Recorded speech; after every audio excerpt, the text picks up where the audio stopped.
반갑습니다. 저희 웨이니스 벤처스 대표 맡고 이수민입니다. 저희는 일단 그 스타트업 오아시스라서 키워드가 일단 저희가 오아시스를 뭐 이렇게 잘 드릴 수 있을지는 잘 모르겠고요. 저희는 일단 3년 정도 된 스타트업이고 현재 저희가 해외 레퍼런스하고 국내 베이스 했던 것들, 빅컴퍼니들 그 해외 쪽 주요한 이제 회사들하고 좀 했던 에피소드들을 좀 이제 공유를 하려고 하는 부분이 가장 크고요.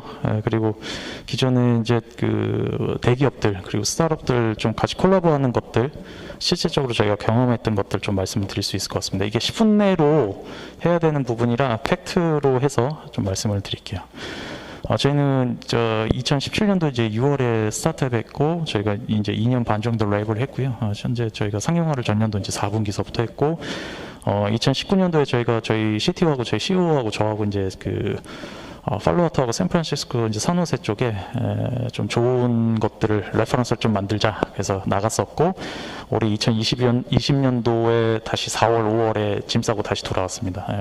COVID-19 팬데믹 때문에 이제 좀 좋지가 않아서 지금 다 들어와 있고 저희가 올해는 이제 그 해외 쪽 레퍼런스 하면서 좀 그로스한 베이스를 좀 많이 챌린지를 하려고 했었는데 그런 것들이 현재 저희 같이 하고 있는 뭐 여기 서울창조경제혁신센터도 있지만 현재 문투글로벌이라던가 이제 삼성전자 저희가 이제 삼성전자 쪽 시랩에 있어서 그쪽 넥스트 쪽하고 그리고 샌프란시스코 이제 샌프란시스코 그 스페이스 애셀레이터 쪽 하고 최근에 이제 러시아 하이테크 파트너스 인베스트먼트하고 저희가 또 뭐 MOU 했던 것들 그리고 이제 지금 9월 말에 이제 플러그 앤 플레이라고 이제 한국 법인이 이제 새롭게 들어오시는 이제 기관 주요 기관들 좀 릴리즈했던 것들 좀 말씀드리는 게 좋을 것 같습니다. 저희 일단 뭐 간단하게 저희는 그 웨인스 AI라고 해서요. Artificial Intelligence 저희는 이제 AI라고 하는데 저희는 현재 키워드를 AI로 하지 않고 AGI, Artificial General Intelligence. 그러니까 일반인들이 자유롭게 AI 알고리즘을 사용하셔서 텍스트를 이제 비디오로 비주얼라이징 해줄 수 있는 자동화 베이스의 이제 소프트웨어라고 보시면 될 것 같고요. 현재 저희는 이제 TTV를 하고 있고 현재 이제 STV, Speech to Video, 이제 사람의 음성 인보이스를 레코딩해서 그 레코딩이 텍스트로 변환이 돼서 비디오로 자동 변환 제작해주는 이제 알고리즘이고요. 이런 것들은 현재 저희가 자체적으로 원천 엔진 진행하면서 현재는 솔트록스라든가 뭐 삼성이라든가 엑센추어하고 같이 일을 하고 있습니다. 저희가 뭐 전체적인 회사를 다 말씀드릴 수가 없어서 저희 뭐 인스타나 페이스북이나 유튜브에서 웨인스 벤처스 검색하시면 저희 레퍼런스 뭐 회사들 대기업하고 지금 하고 있는 프로젝트들 NDA 풀려 있는 것들은 다 공개 모델로 보실 수 있게끔 해놨습니다. 저희는 일단은 올해 그 굉장히 실버19 베이스의 팬데믹 때문에 전체적인 좀 어려움이나 모멘텀들이 조금 좋진 않은데 저희는 AI 쪽에 대한 섹터라든가 이쪽은 실제 사례나 S&P 500이나 나스닥 지수 거시적으로 좀 베이스를 먼저 보고 미시적으로 좀 들어가려고 해요. 그래서 기존의 AI 테크 쪽 베이스들에 대한 섹터가 지금 좀 어떻게 돌아가고 있는지 그 시장들이 어떻게 현금 흐름이라든가 인베스팅이 어떻게 되고 있는지 이런 것들 좀 말씀드리고 싶습니다. 일단은 먼저 결론서부터 말씀드리면 저희가 1년 반을 이제 베트남, 뭐 싱가포르, 전년도에 이제 그 미국도 북미의 동부하고 서부 이제 왔다 갔다 하면서 한 170일 정도 계속 있으면서 저희가 하나 트렌드를 봤었던 거는 AI 스타트업은 일단 M&A가 엄청 빠릅니다. M&A가 빠른 이유는 일단은 두 가지고요. 하나는 결론서부터 먼저 말씀을 드리면 저 회사가 너무 성장을 잘하고 있기 때문에 지분 투자를 한다든가 M&A가 좀 빨라지고 있고요. 두 번째는 이제 잘하고 있어서 뭐 성장하고 있어서가 아니라 저 회사가 본인들이 갖고 있는 서비스보다 더 무섭게 성장할 것 같아서 투자를 하는 경우가 지금 굉장히 많거든요. 그러니까 우리보다 더 잘하고 우리보다 더 문제 해결을 빨리 하는 애들이 있다 보니까 그게 잘해서 성장해서가 아니라 이제 그 회사가 기업 가치가 굉장히 커질 거를 우려해서 우리 시장을 더 많이 뺏길 것 같아서 투자하는 사례들이 요즘 많거든요. 그래서 최근에 뭐 알파벳 같은 경우 이제 알파벳 구글이죠. 구글 같은 경우에 이제 뭐 여기 제가 해놨지만 뭐 딥마인드 같은 경우 알파고 인수 잘 했고요. 그다음에 유튜브도 잘 인수를 했고 안드로이드도 사실 구글이 만든 게 아니라 인수를 잘 해서 지금 시가총액 상위 기업으로 이제 굉장히 이제 밸류에이션이 굉장히 높아졌는데 최근에 이제 웨이모 같은 경우도 M&A 잘해서 구글의 몸집이 원래 펀더멘탈이 기존의 원천 엔진이나 포털로 이루어지는 구글 서칭 베이스가 아니라 기존의 펀더멘탈이나 섹터를 조금 다양하게 M&A 전략을 잘해서 인수되는 케이스들이 굉장히 많고요. AI 스타트업 같은 경우에도 샌프란시스코나 팔로알토 저희가 한 100일 정도 있으면서 느꼈었던 게 뭐냐면 조금 더 있었으면 경험이 좀 더 좋았을 텐데 아쉬웠던 거는 일단 한국 사람들이 미국 가서 뭔가 사업한다? 그러면 일단 비자 문제, L1, D7, E7 비자, 이런 거, D10 비자, 이런 것들이 일단 변호사하고 굉장히 많은 비용들을 많이 얘기를 해야 되고, 두 번째는 그분들이 저희가 아무리 한국 레퍼런스에서 빅컴퍼니들하고 콜라보 했다라고도 잘 믿지 않으세요. 왜냐면 이제, 어쨌든 그냥 쉽게 예를 들어, 뭐 스리랑카나 뭐 파키스탄 사람들이 한국에 와서 제2의 뭐 7조짜리 쿠팡 만든다고 그러면 거의 대부분 잘 안 믿으시잖아요. 그런 것 같이 한국 사람들이 뭐 무시되는 게 아니라 인종차별하는 게 아니라 일단은 한국에서 레퍼런스 있어도 이제 외국 이제 해외 자기네 쪽 이제 와서 일하는 거에 대해서 일단은 약간 그 호불호가 있습니다. 그래서 그런 것들을 검증하고 증명하는데 엄청나게 패스트 팔로우하고 커뮤니케이션 스킬셋을 해서 엄청나게 좀 설득을 많이 해야 되는 그런 것들이 있고요. M&A는 기존에 이제 그 뭐 한국은 조금 그런 펀더멘탈이 밸류 인베스팅, 그러니까 버크셔 리서치처럼 막 이렇게 찰리 먼거나 버크셔 워런 버핏처럼 막 이렇게 밸류 인베스팅이 아니잖아요. 가치 투자 뭐 20년, 30년 투자하는 게 아니라 거의 다 이제 롱텀한 베이스가 다 쇼텀 베이스다 보니까 한국 기준은. 근데 이제 해외 쪽 같은 경우는 거의 이제 만기 펀드가 거의 12년짜리거든요. 그러니까 12년까지 기다려주고 어느 정도 밸류에이션 나오고 멀티플 액티브 유저가 나오면 어느 정도 조금 더 기다려줍니다. 근데 한국 쪽은 거의 모태펀드 감안하면 5년, 7년짜리이기 때문에 거의 조금 짧죠. 쇼텀 베이스다 보니까. 그래서 M&A가 최근에는 하여튼 저는 더 좋아질 걸로 보고요. AI 스타트업은 미국 쪽 기준이라든가 싱가포르 쪽 펀드 레이징 하는 것들을 보면 M&A가 굉장히 빨라지고 있습니다. 그런 것들 좀 참고하시면 될 것 같고요. 이제 비자나 마스터카드가 현재 그 금융주, 카드주가 아니라 지금 5년 전에는 카드주 금융주였거든요. 지금 섹터가 이제 기술주로 바뀌었습니다. 그러니까 페이먼트를 글로벌하게 어디서든 다 그 페이먼트 카드 결제를 결제할 수 있게끔 하는 베이스가 시가총액이 그러면서 이제 밸류에이션이 굉장히 커졌거든요. 그래서 이제 비자나 마스터카드 현재 AI 섹터로 기술주로 좀 들어가 있고요. 그 이유가 기존에 이제 데이터 트래킹을 계속 할 수 있는 거죠. 기존에 10대, 20대, 30대, 40대, 50대, 60대 전 연령층이 카드 소비에 대한 부분을 데이터로 계속 히스토리가 남기 때문에 그걸 다 가지고 데이터 애널리틱스라든가 광고라든가 이런 쪽으로 이제 인텔리전스를 계속 해줄 수 하고 있어서 빅데이터를 워낙 많이 또 갖고 있고 그래서 지금은 비자나 마스터카드도 카드주나 금융주가 아닙니다. 지금 기술주로 변모하고 있고요.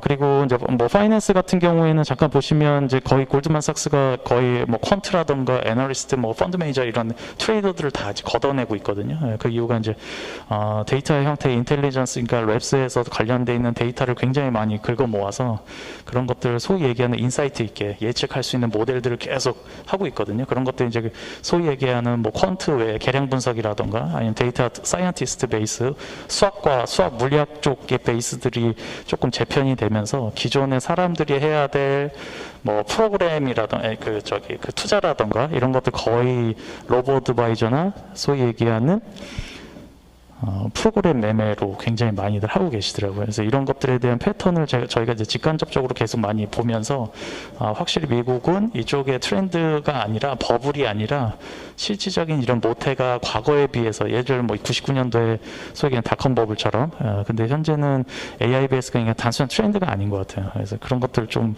보시면 좋을 것 같고요.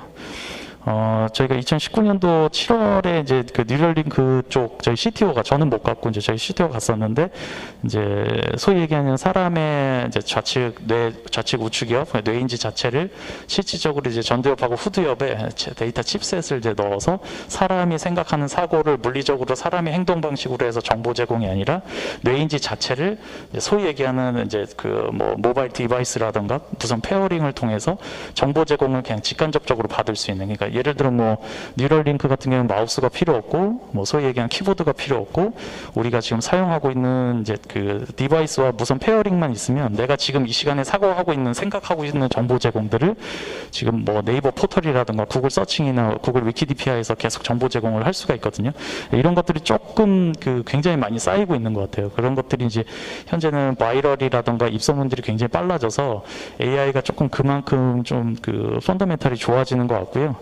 지금 그 뉴럴링크 같은 경우 임상이 사실 일상이 지금 들어가면서 한 10,000명 정도 제가 알기로는 지금 10,000명 정도에서 2022년도에 이제 뉴럴링크에 대한 상용화를 지금 목표로 잡고 있는데 기존의 10년 패턴과 지금 앞으로 패턴 10년 보면 오늘 기술 개발이 워낙 패스트하기 때문에 그런 부분에서 좀 가능하지 않을까? 그런 트렌드가 최근에 좀 그 미국 서부 쪽에 좀 이슈가 굉장히 많았고요. 그래서 저희는 이제 AI 테크 베이스가 이제 단순한 트렌드가 아니라고 봅니다. 기존에는 이제 버블성에 대한 베이스, 예를 들어 트렌드에 대한 버블성이 있었는데 지금 같은 경우에는 해외도 그렇고 뭐 베트남, 싱가포르, 미국 저희 이제 갔다 왔었던 러시아도 조금 갔다 왔었지만 한국 같은 경우에도 이제 데이터를 굉장히 많이 공개 모델로 하고 있고 오픈 소스에 대한 부분을 굉장히 많이 완화하고 있어요. 기존에 이제 원천 엔진 만들더라도 실질적으로 자체적으로 원천 엔진 만들어서 2년, 3년, 4년 뭐 계속 가는 것보다 기존의 오픈 소스 기반이나 깃허브에서 나오는 원형 모델을 보고 기존의 원천 엔진하고 물리적으로 붙였을 때 인사이트가 좋은 기술 개발들이 비즈니스 모델이 많이 나오고 있거든요. 그래서 지금은 AI 회사들이 이제 데이터도 로우 데이터, 뭐 메타 데이터 되게 다양한 거, 비정형 데이터, 정형 데이터 굉장히 많은데 이런 것들을 좀 수급하는 데는 지금 시점상에선 굉장히 좋다. 저희가 2017년도에 스타트했을 때는 데이터 모으기가 정말 어려웠습니다. 저희가 뭐 신사업 추진 전략실한테 저희 프로포즈를 했을 때 좀 데이터 좀 주세요. 그럼 저희 아웃풋으로 비주얼라이징 하는 부분에서 알고리즘 있으니까 이런 것도 좀 하겠습니다. 근데 거의 대부분 다 드랍시키고 다 캔슬을 했었거든요. 그래서 그런 부분에 있어서는 지금 3년 동안 굉장히 시장이 굉장히 좋아지고 있다. 그렇게 좀 보시면 될 것 같고요. 저희가 이제 그 거의 해외 쪽 VC라던가 이제 해외 파트너들 많이 만나시면 가트너라든가 IDC라든가 이제 소위 얘기한 딜로이트, 보스턴 컨설팅 그룹에서 나오는 블룸버그에서 나오는 주요한 이제 애널리스트 보고서들 리포트 되게 많이 보시는데 거의 지표가 거의 트렌드가 거의 이제 자동화 베이스예요. 아까 이제 그 윤종영 센터장님 말씀해 주셨던 RPA 같은 경우에 로보틱스 프로세스 오토메이션이라던가 그리고 기존의 이제 클라우드 방식이라던가 기존의 아티피셜 인텔리전스지만 그 AI가 실질적으로 산업에 어디에 미치는 영향이 인더스트리가 어떻게 변형을 할 수 있는지 그런 부분을 굉장히 많이 찾고 있어서 그래서 기존의 트렌드는 이제 가트너 쪽에 대한 베이스를 좀 많이 지표로 두고 좀 하고 있다. 그래서 전반적인 이 내용을 조금 더 정립을 해보면 거의 다 이제 AI는 어쨌든 데이터 필요한 거고 그 데이터를 어떻게 서비스에 적용하느냐가 가장 중요한 건데 그런 것들은 이제 소위 얘기하는 조금 트렌드성이 아니라 기존에 있는 사업 모델들을 어떻게 좀 피벗을 해서 변형을 해서 서비스로 만족도를 줄 수 있는지가 가장 중요한 것 같아요. 지금 그 전체적인 인더스트리의 파이낸스, 뭐 금융권, 아니면 뭐 바이오, 뭐 디스 헬스케어 이쪽에 다 AI가 현재 들어가고 있고, 지금 한 1년, 2년 거의 미니멈 바이오 프로덕트나 프로토타입 만들어서 상용화까지 그리고 뭐 대기업 POC라든가 이런 것들 했을 때 거의 대부분 만족도가 요즘은 좋아지는 것 같아요. 그만큼 대기업과 스타트업하고 같이 일하는 방식이라든가 기존의 인더스트리가 AI에 대한 가능성을 굉장히 많이 보고 있기 때문에 그런 것들이 조금 오픈돼서 열리고 있다. 그래서 인더스트리에 대한 마켓 캡이나 마켓 핏 같은 경우도 굉장히 커지고 있다라는 게 좀 있을 수 있을 것 같고요. 이제 뭐 한국은 이제 뭐 4차 산업혁명 이런 기준들이 있는데 지금 지표로 보면 마이크로소프트나 삼성전자 뭐 지금 바이두 같은 경우에도 거의 AI 회사로 지금 변모하고 있거든요. 그게 이유가 기존 이커머스나 플랫폼 아까 쿠팡 같은 경우도 말씀해 주셨지만 거의 대부분 데이터 사이언티스트나 수학과 물리학과 출신들이 거의 대부분 지금 갖고 있는 정보에 대한 데이터를 굉장히 많이 트래킹해서 그런 것들이 서비스에 직간접적으로 어떻게 소비자들한테 미치는 영향을 줄지 엄청나게 고민하고 있습니다. 그게 단순한 R&D 하는 게 아니고요. 실질적으로 정말 빠르게 상용화해서 서비스의 만족도를 주기 위해서 엄청나게 노력하고 있기 때문에 이런 것들에 대한 뭐 특허라든가 특허 외에도 굉장히 많은 이제 그 자원들 이런 것들이 인프라들이 엄청나게 쓰이고 있고요. 기존에 이제 그 AI 쪽으로 굉장히 많은 작업들을 많이 합니다. 왜냐하면 이제 AI 같은 경우는 컴퓨팅 파워라던가 컴퓨터 비전 자체가 소위 얘기 이제 하드웨어하고 소프트웨어하고 물리적으로 잘 붙였을 때 이게 원활하게 돌아가야 되는데 전 산업 분야에 AI가 붙이려면 어쨌든 통신망이 되게 중요하거든요. 지금 뭐 3G에서 4G, 4G에서 5G까지 가는 이런 통신사, 예를 들어 해외 같은 미국 같은 버라이즌이나 AT&T 같은 회사들, 뭐 저희 한국 통신사는 뭐 SK, LG 이런 쪽이겠죠. KT도 있고요. 그래서 이런 회사들이 5G 통신망에 대한 무선 페어링 방식들이 굉장히 굉장히 높아져야 기존에 우리가 사용하는 AI라든가 데이터라든가 이런 것들을 클라우드에서 돌리고 그 클라우드가 소위 얘기하는 RPA처럼 돌아가려면 엄청난 데이터량을 확보해야 되고 그 데이터량이 클라우드에서 돌아가고 5G망에 대한 통신망도 같이 고도화가 돼야 이 3사가 고도화가 돼야 정말 중요한 인더스트리가 좀 경기 선순환 외에도 이제 모멘텀이 되게 좋을 것 같다. 예, 이런 걸로 좀 보시면 될 것 같고요. 최근에 이제 엔비디아 같은 경우, AWS 같은 경우 굉장히 잘 하고 있고 시가총액이 제가 알기로는 7월 말 기준으로 한 270조 정도, 엔비디아 같은 경우, AWS는 지금 원래 아마존 서비스가 알렉사하고 기존의 이제 이커머스 형태의 매출 구조가 굉장히 많았었는데, 지금 AWS, 그러니까 클라우드 쪽, 아마존 웹 서비스에 대한 그 마켓 핏이 지금 4트리언 달러일 수 있는 거예요. 4트리언 달러가 약 한국 한화로 하면 4,100조 정도 되거든요. 4,100조 정도에 되는 AWS가 뭐, 경쟁사도 뭐 마이크로소프트 예전에 최근에 뭐 구글 쪽 클라우드, 그리고 뭐 소위 얘기하는 이제 텐센트 클라우드는 지금 알리바바 클라우드도 굉장히 많이 올라오고 있는데, 지금은 그 아마존의 원래 자체 메인인 이커머스가 지금 AWS로 굉장히 많은 ROI가 지금 에비타까지 나오고 있거든요. 그래서 그런 것들을 조금 더 눈여겨 보시면 좋을 것 같다. 예. 앞전에서 말씀드렸던 건 그 전체적인 거시적인 베이스들을 말씀드렸고요. 저희가 지금 실질적으로 이제 워킹하면서 좀 에피소드 했었던 것들 좀 말씀드리면, 저희는 일단은 문화를 잘 아셔야 되는 게 가장 중요했어요. 왜냐하면 아까 얘기했던 해외 가면 그분들하고 같이 레퍼런스 만들고 AI 쪽으로 저희가 들어가서 굉장히 많은 데이터 받으면서 그 스킬을 굉장히 많이 해야 되는데, 그게 이제 문화적인 차이가 굉장히 많습니다. 아까 뭐 비자 문제도 있었고, 뭐 L1, D10, E7 비자 같은 경우도 있지만, 이제 소통에 대한 문화 컬처를 굉장히 많이 알아야 된다. 그리고 엄청나게 솔직해야 되는 거. 그 다음에 이제 검증을 엄청나게 빨리 해야 됩니다. 그분들은 한국 사람처럼 뭐 우리 1시간 잠깐 미팅해서 커피 마시면서 얘기해 주세요 그러는데, 해외 쪽 미국 서부 같은 경우는 그런 문화가 아니에요. 거의 대부분 5분에서 10분 짤막하게 하고, 이 안에 정말 엘리베이터 피치처럼 엄청나게 검증을 빨리 보여줘야 됩니다. 그러니까 저희 같은 경우는 그냥 단순히 미팅하는 게 아니라 보드 미팅 한다고 하거든요.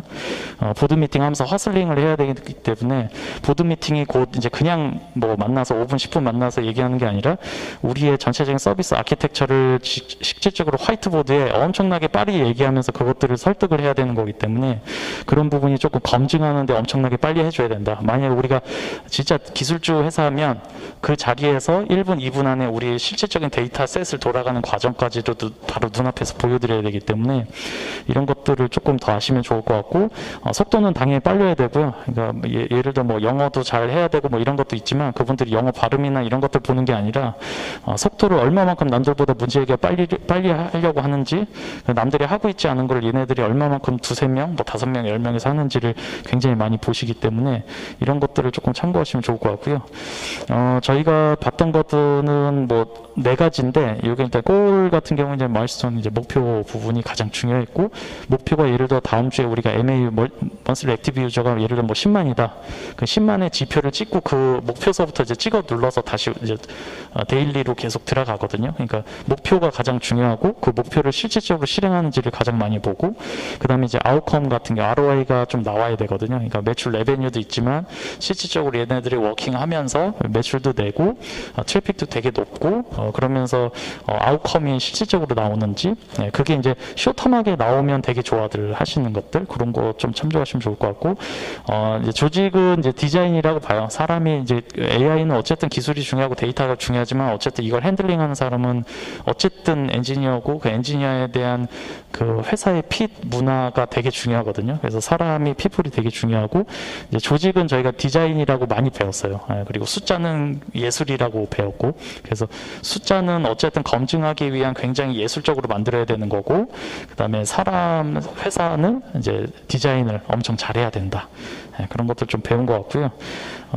마지막으로 이제 조금 더 깊게 들어가면 이제 프로덕트 마켓핏을 되게 많이 보시고요. 결론은 이제 시장이 얼마만큼 큰지, 그다음에 엔드 유저하고 이제 디맨드, 소비자가 진정으로 이제 make something people want, 그러니까 사람들이 진정한 필요한 서비스인지를 명확하게 5분, 10분 안에 뭐 1시간 동안, 뭐 많게는 3, 4시간 동안 주구장창 얘기하실 수 있어야 되고, 데일리 액티브 유저 같은 경우 이제 계속 일일 자수로 방문 자수라던가 트래픽이 얼마나 나온지를 데이터 애널리틱스로 지표로 보여드려야 되는 것들, 이것들이 엄청나게 크고요. 그 다음에 이제 코어 밸류, 본인들이 갖고 있는 코어가 남들보다 얼마만큼 좀 다른지, 이런 것들 좀 많이 보시는 것 같아요. 그래서 저희가 경험했던 것들 단시간 안에 10분 안에 말씀드리기 위해서는 조금 짧긴 한데 이렇게 좀 보면 될 것 같고요. 최근에 이제 COVID-19 베이스 이제 코로나 바이러스 때문에 조금 좋진 않은데 지금 오히려 10년에서 20년 올까 말까한 기회라고 사실 보고 있어요. 이거는 남들이 다 어렵다, 힘들다 할 때지만 이걸 오히려 기회로 봐서 조금 더 AI 쪽 외에도 뭐 다 사업하시는 분들 어쨌든 지금 오셔서 정보 제공 드리는 거지만 어쨌든 회사는 지속 가능성 지표의 KPI가 계속 나와야 되거든요. 그래서 그러려면 어쨌든 소비자들에 대한 시장이라든가 타이밍이라든가 환경에 대한 부분 제약이 다 있겠지만 결론은 어쨌든 저희가 문제 해결 빨리 하고 남들보다 밸류에이션 빨리 크게 올라가는 거기 때문에 제이코브를 올리는 거기 때문에 기존의 환경을 잘 활용하셔서 시기 타이밍을 주요하게 잘 보고 좋은 섹터와 같이 파트너로 협업해서 저희 밸류에이션을 조금 더 올릴 수 있는 그런 좀 우회할 수 있는 전략적인 것들이 좀 많이 나오셨으면 좋겠습니다. 예, 지금까지 저희 웨인스 벤처스 대표 맡고 있는 이수민이었습니다. 감사합니다.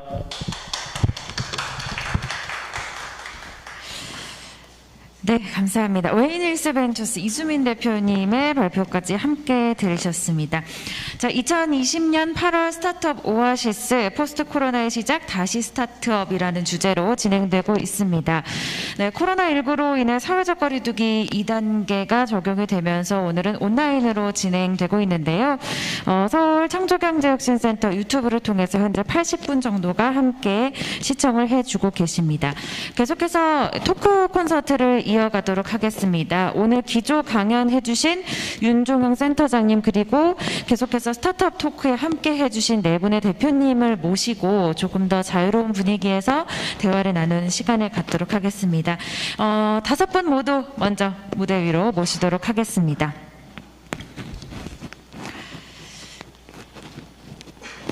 네, 센터장님 이쪽에 앉아주시고요. 센터장 옆에 블루프린트랩 신승식 대표님 앉아주시면 되겠고요. 이어서 코스메테우스 태원석 대표님, 그리고 웨인힐스 벤처스 이수민 대표님, 그리고 마지막으로 트위그팜 백선호 대표님 이렇게 앉아주시면 되겠습니다. 네, 지금부터 토크 콘서트를 본격적으로 시작해 보도록 하겠습니다. 모두 고생하셨습니다. 먼저. 네, 이렇게 사실 관객들이 없는 상태에서 뭔가 발표를 하고 강연을 한다는 것이 굉장히 어색한 일이기도 한데요. 그래도 이 토크 콘서트를 통해서 조금이나마 자유롭게 좀 대화를 나누는 시간을 가졌으면 좋겠습니다. 저희가 말씀드린 대로 오늘은 온라인으로 진행이 되기 때문에 미리 저희가 좀 사전 질의를 받았습니다. 각 기업별 질문도 있고요. 공동 질의도 있는데요. 먼저 공동 질의로 먼저 시작을 해보도록 하겠고요. 자유롭게 답변해 주시면 될 것 같습니다. 어떤 분은 답변해 주실 내용이 있으실 수도 있고 어떤 분은 넘어가고 싶으실 수도 있으니까 그 부분은 자유롭게 해주시면 될 것 같습니다. 자, 그러면 공동질의 첫 번째 질문 먼저 드리도록 하겠습니다. 아무래도 코로나가 계속해서 이슈인 것 같습니다. 코로나 이후에 변화되는 시장 상황들 어떻게 좀 준비하고 계신지 궁금하신 것 같습니다. 우리는 어떤 준비를 하면 좋을까요? 라는 질문을 해주셨는데요. 누가 먼저 좀 답변을 해주실까요? 우리 아무래도 기조 강연 해주신 윤종현 센터장님 먼저 희생양으로 제가 삼아도 되겠습니까?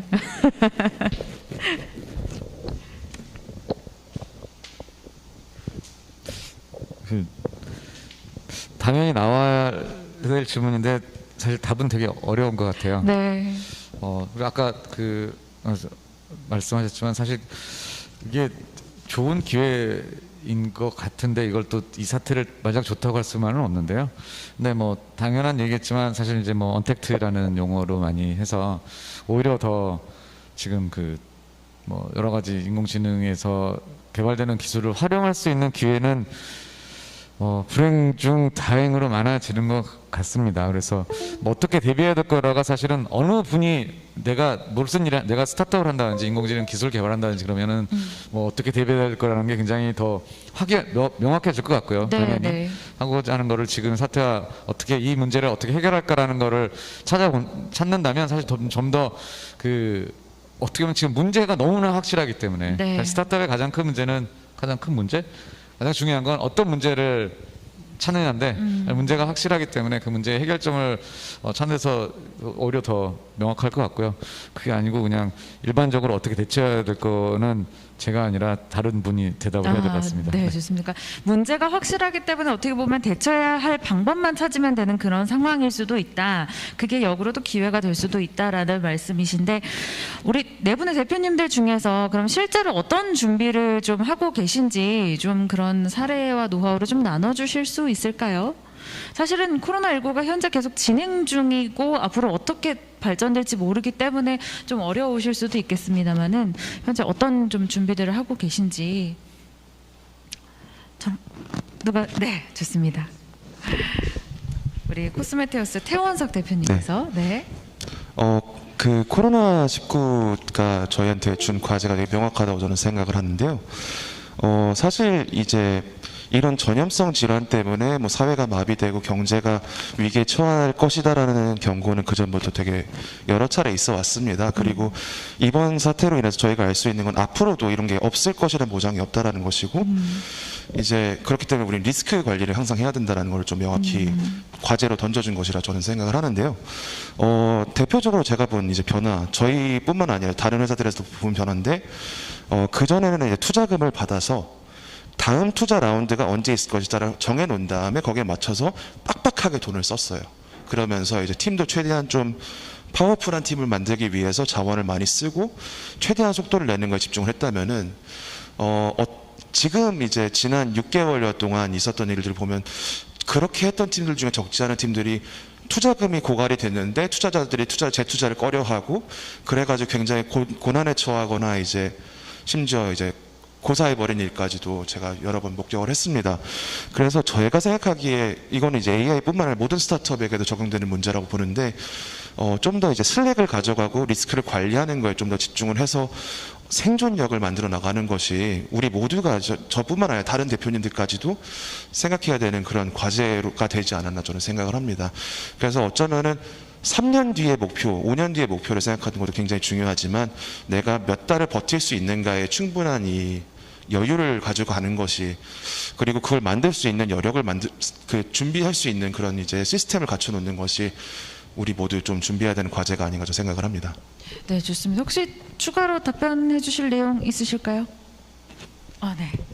나서서 해야 될 것 같아요. 네, 왜 눈치 보는 거 제가 별로 안 좋아해서. 네.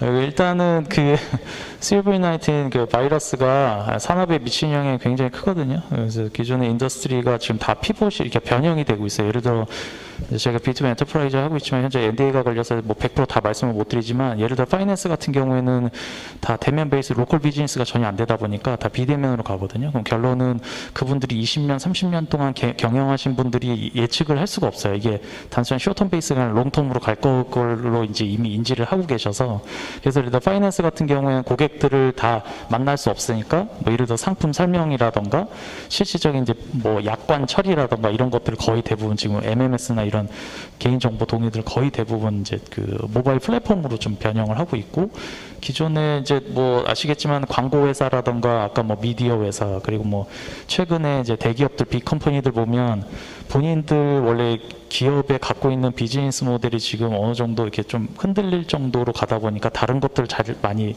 보지 못하시거든요.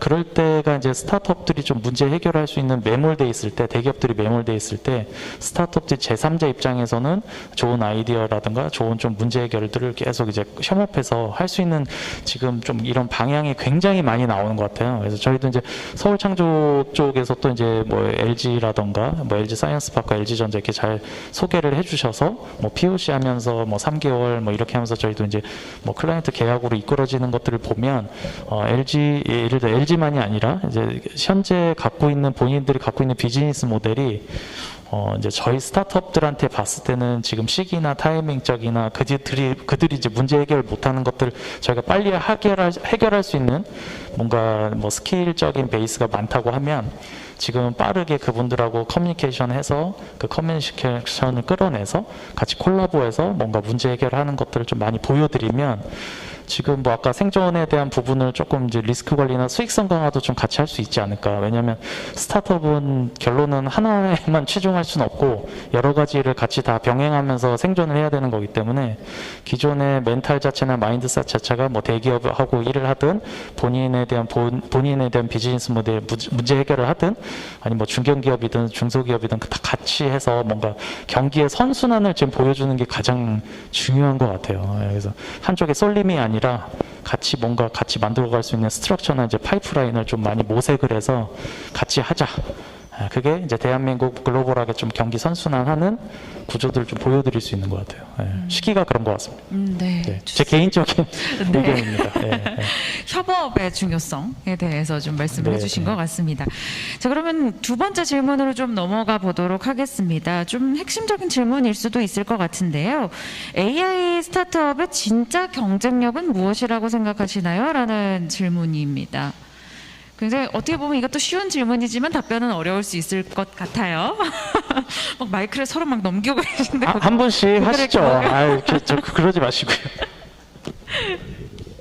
티웨이팜의 백선호이고요. 네, 백선호 대표님. 진짜 경쟁력이라면은 제가 사실 앞서도 좀 이렇게 뭐 강연할 때 얘기는 하긴 했지만은 고객 중심의 접근인 것 같아요. 더욱더요. 그러니까 저는 AI 스타트업이 기존에 뭐 데이터라든지 아니면 알고리즘 이런 쪽으로 많이 경쟁력을 좀 확보했었다면은 지금은 알고리즘도 서로 많이 오픈되어져 있고 데이터도 점점 오픈되는 데이터들이 많이 있고 그런데 또 사용자의 데이터는 사실 접근하기 어렵거든요. 그렇기 때문에 사용자 고객에 대한 데이터를 접근해서 그분들이 위한 서비스를 만드는 것이 그런 선순환을 만드는 가장 큰 경쟁이지 않을까. 그러니까 저는 그 부분이 가장 차이점이라 생각합니다. 네, 좋습니다. 또 추가적으로 답변 더 해주실? 신승식 대표님 해주시면. 오늘 제2 진행자로 모셨습니다, 저희가. 네, 뭐 AI 스타트업뿐만이 아니라 뭐 일반적인 스타트업에도 해당되는 얘기겠지만 네. 빠르게 움직이는 게 가장 중요할 것 같습니다. 빠른 실행력 그리고 뭐 실패했을 경우 잘못됐을 경우에 빨리 방향을 바꿔서 빨리 진행을 할 수 있는 것 그게 굉장히 중요할 것 같고요. 백선호 대표님이 말씀하신 것처럼 지금 예전에는 AI가 아무나 할 수 있는 그런 게 아니었기 때문에 굉장히 R&D라든가 그런 것도 어려웠는데 요즘 같은 경우에는 뭐 오픈소스라든가 아니면 데이터셋을 구할 수 있는 경로들도 굉장히 많이 늘어나고 하시는 분들도 굉장히 많이 늘어났어요. 그래서 일반적인 AI 분야에서는 잘할 수 있는 분들도 많이 생겼기 때문에 R&D 자체가 중요한 게 아니고 사실은 그 기술들을 이용해서 어떤 분야에 집중을 해서 어떻게 스타트업으로서는 이윤을 만들어내야 되기 때문에 제품을 어떻게 만들어서 잘 만들어서 팔 수 있을 것인가 그런 부분들이 굉장히 중요한데 기술적인 그 엔트리 배리어가 많이 낮아졌기 때문에 남들보다 한 발짝 앞서서 빨리 그런 것들을 찾아서 실행할 수 있는 실행력이 가장 중요할 것 같습니다. 실행력과 속도를 강조해 주셨는데 혹시 센터장님 뭐 덧붙이실? 저는 거기에 상상력을 덧붙이고 싶어요. 네.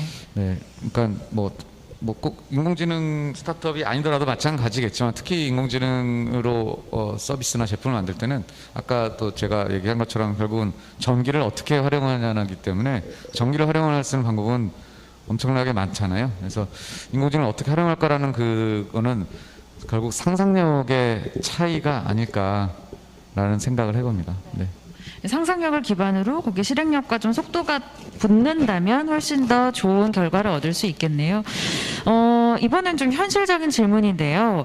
초기 AI 스타트업이 매출을 달성하는데 소요되는 기간에 대해서 좀 여쭤보셨어요. 일반적으로 많이 이를 위해서 사용하는 비즈니스 모델은 어떤 것들이 있는지 그리고 AI 분야에서 초기 스타트업이 캐시플로우를 가져가기에는 많은 어려움이 있을 것 같습니다. 좀 현실적인 부분인데 우리 직접 경험해 보신 대표님들께서 좀 답변해 주시기 좀 좋은 질문일 것 같습니다. 제가 일단 간단하게 먼저 답변을 드리면은 네. 저희 같은 경우에는 원래 AI 쪽이 아니었다가 피보팅을 한 경우였는데 피보팅을 하고 이제 피보팅을 시작한 게 2018년 초 정도였는데 저희가 MVP를 테스트를 할 수 있는 MVP가 나온 게 한 반년 정도, 반년 조금 넘었는데 그걸 가지고 저희가 이제 세일즈를 활동을 했죠. 그래서 운이 좋아가지고 저희는 해외에서 저희 거를 발견해 주신 분한테 일찌감치 이제 제품을 팔 수 있는 경우가 네. 생겨서 굉장히 좋은 경우였는데 사실 AI 기술들을 개발을 하면서 단시간 내에 그렇게 빠르게 매출을 발생시키기에는 굉장히 힘듭니다. 그래서 저 같은 경우는 아까도 이제 주제로서 정부 지원 사업을 말씀을 드렸는데 저희 같은 경우는 이번에 정부에서 AI 바우처 사업이 지원 사업이라는 게 있어요.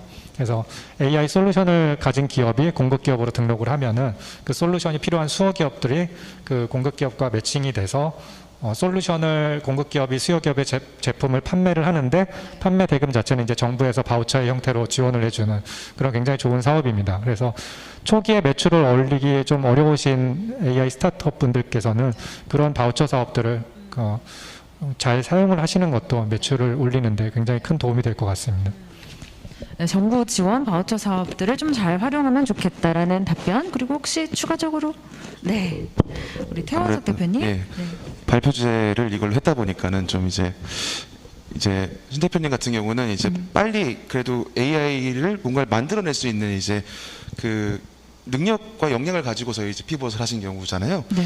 저희 같은 경우는 피벗을 하기 전에만 해도 완전히 그냥 순수한 서비스로 시작을 했다가 거기다 AI를 얹게 된 경우에 더 가깝습니다. 그래서 저희 같은 경우는 19년 초부터 이제 기술 개발을 시작했는데 그때만 해도 저희 팀에서 파이썬을 다루는 사람이 없었어요. 그 정도로 이제 정말 아무것도 없는 상태에서 시작을 했었는데 아마 저희 같은 경우도 되게 많으실 거라고 좀 생각을 해가지고 좀 말씀드리면 좋을 것 같아요. 저희는 이제 처음에 데이터 수집을 하려면은 뭐 크롤러를 만들든 뭐 DB를 만들든 하잖아요. 그걸 저희가 처음에 자 이제 만들 수 있다까지 갔을 때부터 그걸 팔았습니다. 그러니까 그거 필요한 사람들이 세상에 있어요. 고객사가 있고 그런 게 이제 스타트업일 수도 있고 이제 중소기업일 수도 있고 대기업은 보통 아니고요. 그런 이제 사이즈에서 뭐 이제 공급을 할 수 있는 방법을 최대한 이제 찾아냈습니다. 주변에서부터 시작을 해가지고 이제 팔았고 그때 제가 처음 번 돈이 한 달에 160만 원이었어요. 그러니까 정말 저희 딱 밥 먹을 수 있는 정도가 나오긴 했는데 그럼에도 불구하고 그게 이제 경험이 쌓이면서 그 다음에는 300만 원이 되고 500만 원이 되고 지금은 이제 뭐 1000만 원, 2000만 원짜리 수출을 하게 되고 이런 식으로 좀 키워 나갈 수 있는데 어쨌든 그 첫 시작이 좀 되게 중요한 것 같아요. 처음부터 내가 돈을 벌겠다보다는 어쨌든 이 회사로 돈을 들여올 수 있는 방법을 어떻게든 찾아내고 그런 다음에 그걸 조금 거기서 좀 더 배워가지고 어떻게 하면 그걸 키워 나갈까를 고민하는 게 이제 저희처럼 가진 게 없는 경우에는 좀 현실적인 접근이 아닐까라는 생각을 좀 합니다. 네, 좋습니다. 네, 우리 그 이수민 매출 대표님께서도 내기 위해서는 절실해야 됩니다. 절실해야 합니다. 네, 일단은 멘탈 자체가 일단 저희는 이제 인생을 다 여기에다가 다 삶을 다 갈아 넣어서 이제 회사를 운영하는 거잖아요. 그러다 보면 이제 굉장히 절실하고 이제 멘탈까지 나가면서까지 일을 하면 자연스러운 이제 심리적인 베이스가 남들이 갖고 있지 않은 체력이라던가 정신력이라던가 그게 일단 좀 자생이 되는 것 같아요. 그게 이제 1년, 2년 쌓이면 남들 일반인보다 퍼블릭한 사람들보다 조금 더 깨어있는, 그러니까 저 같은 경우에 처음에 투자도 하고 있고 영업도 하고 있고 회계도 하고 있고 개발도 하고 있고 이 네 가지를 포지션을 같이 다 했거든요. 그러다 보면 자생적으로 영업도 하게 돼요.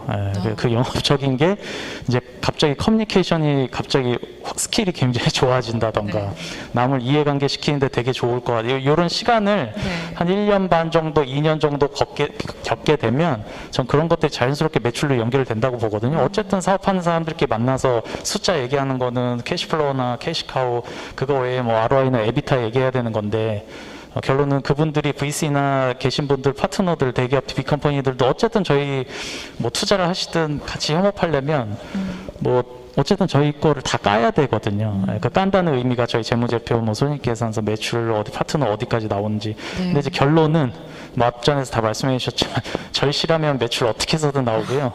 그리고 그걸 이해관계 설득하는데 그냥 제 모든 걸 내려놓고 이거 하나만 집중하면 매출 외에도 글로벌하게 나갈 수 있고 펀드레이징도 되게 크게 할 수 있고 뭐 M&A나 IPO도 굉장히 할 수 있다고 봐요. 그래서 저는 이제 앞전에서 말씀해 주셨던 약간 심리적인 베이스로 네. 멘탈이나 마인드셋이 엄청나게 좀 퍼포먼스가 좋으면 매출 외에도 모든 걸 다 할 수 있다. 그렇게 좀 정의를 하고 싶습니다. 네. 산 증인이신가요? 네. 네. 지금 개고생하고 있습니다. 네. 네. 혹시 백선호 대표님 혹시 네, 좋습니다. 그러면 다음 질문으로 넘어가겠습니다. 공동질의가 아직 두 가지 질문이 좀 남아 있고요. 우리 백선호 대표님 좀 개인적인 사정으로 좀 먼저 일어나셔야 된다고 하셔서 그 다음에 먼저 질문 드리고 진행하도록 하겠습니다. 공동질의 그 네 번째 질문인데요. 이것도 굉장히 실용적이면서도 현실적인 질문인 것 같습니다. 투자를 받으려면 사업 계획서를 어떻게 만들어야 하나요? 굉장히 답변이 길어질 수도 있는데 뭐 일종의 노하우 이렇게 하면 훨씬 투자를 받는데 조금 더 좋은 인상을 주실 수 있다. 뭐 이런 노하우 정도면 좋을 것 같은데요. 저부터 하도록 하겠습니다. 네. 저희 같은 경우는 2번의 기관 투자를 받았는데요. 근데 그 투자를 받으면서 저희가 사업계획서를 쓰고 하는데 객관적으로 저희 사업계획서가 굉장히 아직 부족한 단계라고 생각을 하고 있고요. 하지만 투자를 받을 수 있었던 이유는 관계에 의해서 투자를 받았던 것 같아요. 그러니까 저희가 아직 초기 단계에 있고 그리고 숫자적으로 보여주기 전이니까 관계라든지 저희가 지금 레퍼런스를 가지고 투자가 진행됐던 그런 것 같고요. 네. 저희도 계속 시도하고 있는 거긴 하지만은 투자 계획서에서 제일 중요한 부분은 숫자적인 부분이라고 생각을 해요. 그러니까 명확하게 우리가 어떤 서비스를 어떤 고객들 숫자를 대상으로 어떻게 시도했더니 어떠한 결과가 어떤 숫자로 나왔다. 그리고 향후 어떤 식으로 발전해 나갈 것이다. 이 내용들만 가지고 있으면은 뭐 PPT 3장 내지 5장이면 충분하다라고 저는 생각합니다. 네. 혹시 추가로 더 답변해 주실? 이렇게 하니까 더 좋다. 네, 이렇게 해야 될 것 같아요. 이게 자생적으로 네. 해야 될 것 같습니다. 어쨌든 정보 제공을 드리는 거니까 그 목적으로 네. 가야 된다고 저는 생각을 하거든요. 그러니까 저희 같은 경우에도 지금 최근에 이제 시리즈 A 펀드레이징 이제 끝냈고 최근에 이제 주주들하고 얘기가 나누면서 VC라든가 투자 쪽하고 이제 굉장히 많은 이제 얘기를 핑퐁 했는데 저희는 이제 조금 그 사업 계획이 뭐 정답은 없는 것 같아요. 근데 이제 AI 쪽이다 보니까 예를 들어 VC가 계신 분들이 거의 대부분의 기술에 대한 베이스가 이해도가 100% 있지는 않으세요. 그래서 일반인들이 이해할 수 있게끔 사업 계획서를 만드시는 게 일단 첫 번째로 좋다. 왜냐면 AI 쪽은 별의별 데이터만 계속 주구장창 얘기하게 되면 EQ적인 감성적인 게 떨어져서 완전 그냥 그 개발 쪽 언어로만 얘기를 하게 돼요. 그래서 개발 언어가 아니라 우리가 알 수 있는 우리의 언어로 얘기를 해야 그 사업계획서가 1등 계획서인 것 같고요. 두 번째는 사업계획서 만드는데 20장, 30장짜리 저희는 녹여내지 않습니다. 왜냐하면 여기 계신 분들 아시겠지만 인베스트먼트한테 VC한테 어쨌든 릴리즈해서 투자 IR까지 가는데 투신까지 걸리는 시간이 되게 걸리는데 3개월, 6개월이 걸리는데 거기서 되게 중요한 건 사업계획서를 다 보시지 않으세요. 20장, 30장 절대 다 안 보세요. 그건 제가 어부성설이 아니라 제가 실제적으로 경험을 했기 때문에. 그래서 20장, 30장짜리 이쁘게 디자인하는 것도 좋겠지만 어쨌든 아까 제가 말씀드렸던 본인들이 GPU가 되게 중요하거든요. 그 GPU가 어쨌든 진짜 make it something people want. 사람들이 진짜 필요한 서비스인지. 그리고 So you gotta have the conviction courage, right? 확신과 용기가 있는지를 명확하게 보시거든요. 그러니까 그 사람에 대한 뭐 진정성도 보시고 그 사람의 레퍼런스 체크도 되게 많이 하시고 커리어도 많이 보겠죠. 그런 것들이 쌓이면 사업 계획서는 딱 10장이면 될 것 같아요. 그리고 나서 우리가 지표 숫자적인 파이낸스 서머리만 뒤에 하나 붙여주고 그 다음에 우리 서비스 소개 영상 하나 틀어주면 엄청나게 러프하게 돌아갑니다. 예, 기존의 뭐 Y 컴비네이터나 뭐 아까 말씀드린 파인더스 스페이스 애슬레이터나 뭐 플러그 앤 플레이나 본트 글로벌 같은 경우도 사업 계획서 20장, 30장도 볼 시간 없고요. 그걸 다 검토하시지도 않으세요. 그래서 결론은 우리가 원하고자 하는 지표 자체를 엄청나게 숫자 퍼포먼스 지표를 10장 안에 썸머리로 굉장히 녹여놓고 그다음에 우리 지표가 어떤지 파이낸스 썸머리만 맨 뒷장에 하나 두고 우리 서비스 소개 영상 2, 3분짜리 뭐 길면 4, 5분짜리를 하나 딱 보여드리면 텍스트로 전달하는 것보다는 임팩트 있게 사실 영상 콘텐츠로 전달하는 게 사실 더 크거든요. 네. 그렇게 했을 때가 가장 VC 되시는 분들이 역지사지로 입장 바꿨을 때 엄청나게 더 쉽게 이해들을 받아들이시고 다른 회사들 거보다 이 회사들 걸 먼저 수면 위로 올려서 더 빨리 만나보시려고 하시거든요. 요즘은 이제 상반기에 투자 펀드레이징이 많이 되질 않았어요. 전년도 YOY나 QOQ 대비 전년도 동기 대비 이렇게 코로나 때문에 펀드레이징이 그렇게 크지 않아서 하반기에 이제 많이 투자를 하셔야 되는 패턴이거든요. 네. 그런 정보 제공이 어쨌든 좀 좋으실 것 같아서 그래서 사업 계획서는 뭐 20-30장짜리 굳이 정답은 없지만 네. 저는 그렇게 해서 좀 다르게 그렇게 좀 보여드렸었던 게 좀 뭐 저희 나름대로 성공 사례인 것 같습니다. 네. 네. 백선우 대표님께서도 좀 4-5장이면 충분하다 이런 말씀 해주셨는데 너무 길지 않게 네, 또 사실 뭐 네. 말씀을 잘 해주셨지만 네. 뭐 매출이 몇십억 몇백억씩 나고 있고 월 평균 선장률이 뭐 100%, 200%막 그렇게 나오고 있으면은 사실 슬라이드 한 장으로도 충분합니다. 네. 성과만 보여줘도 투자는 안 할 수가 없거든요. 네. 그래서 저 같은 경우는 피벗하기 전에는 이제 3D 프린팅 쪽 사업을 했었는데 그때는 제가 투자자들을 거의 한 100명 이상 만났었던 네. 것 같아요. 결국에는 투자를 못 받았는데 이제 와서 생각해 보니까 투자자들의 한 분 한 분의 이제 피드백을 받아서 거기에 맞추기보다는 오히려 이제 본인의 비즈니스가 뭔지 확실하게 먼저 생각을 고민을 먼저 해보시고 네. 그거를 거기에 대해서 실제로 비즈니스를 진행을 하셔서 거기에 대한 성과를 들고 네. 그거를 좋아하시는 그 투자자를 만나서 IR을 하는 게 투자를 받으실 수 있는 가장 빠른 길이 아닌가 싶습니다. 괜히 그냥 많이 만나는 게 좋다고 생각하실 수가 있어요. 저도 네. 예전에 그랬으니까. 근데 많이 만나는 게 좋은 건 아니더라고요. 그렇습니다. 알겠습니다. 추가로? 네. 저는 사실 애매한 게 저는 아직 투자 유치를 안 한 상태고요. 아직 네. 이제 VC들을 만나보긴 했지만 이걸 구체적으로 투자까지 저희가 아직 준비가 안 되어 있는 단계라서 근데 제 생각을 이제 말씀드리면은 왜 어떻게 하면 좋은 사업 계획서를 쓸까라는 건 되게 부차적인 문제라고 저는 생각을 해요. 이제 대표님께서 말씀해 주신 거랑 마찬가지로 저도 동의를 하는데 내가 이런 사람이고 우리 팀이 이런 팀이다. 누가 봐도 그게 명확하고 매력적이면은 진짜 한 장, 두 장 이 정도면은 관심을 끌기엔 충분한데 막 잘 써가지고 어떻게든 많이 만나가지고 돌려서 막 정말 화려한 언변을 설득을 해야 된다. 이거는 준비가 아직 덜 된 단계 아닌가 생각을 해요. 그래서 거기까지 가신 다음에 그건 고민하시면 훨씬 더 쉽게 답이 나오지 않을까라는 생각을 좀 합니다. 네, 좋습니다. 공동질의 마지막 질문인데요. 이 질문은 우리 윤종영 센터장님께 먼저 좀 드리면 좋을 것 같습니다. 코로나 이슈입니다. 코로나가 AI 산업에 어떤 영향을 끼치고 있는지에 대한 질문을 주셨어요. 아까 첫 질문과 비슷하네요. 비슷한 것 같은데요. 네.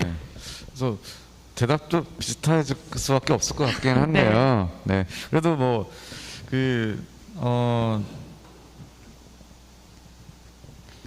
어떤 영향을 지금 뭐 주고 있다기보다도 일단 뭐 제가 아까 말씀드렸던 활용되고 있는 분야가 당연히 있고요. 네. 뭐 예를 들어서 뭐 스마트 아웃바운드라든지 이런 실제 고객 응대하고 하는 곳에 사실 그 어떤 여러 가지 인공지능을 활용한 그런 기술들이 많이 쓰이고 있고 그래서 그 외에 사실 어떤 영향을 준다는 거는 이건 사실 인공지능뿐만 아니라 모든 기술에 마찬가지로 해당되는 질문일 것 같고 그거는 사실 지금 진행 중이기 때문에 네. 그래서 저도 이렇게 어떤 뭐 명확한 인사이트가 지금까지는 없을 것 같습니다. 네. 사실은 이제 코로나가 발생한 지 한 6개월, 이제 반년 정도 지났고 현재도 계속 진행 중이기 때문에 좀 상황을 지켜봐야 할 필요가 있겠다는 그런 생각이 듭니다. 자, 그러면 계속해서 이제 공동 질의는 마무리하고요. 각 좀 기업별로, 스타트업별로 좀 질문을 드리도록 하겠는데요. 먼저 트일급함의 백선호 대표님께 질문을 좀 드리도록 하겠습니다. 저도 사실 개인적으로 독일어를 번역하고 있거든요. 그래서 굉장히 이 서비스에 굉장히 관심이 갔는데 제 경쟁자이기도 하고 한국어 자연어 처리의 현 상황에 대해서 여쭤보셨어요.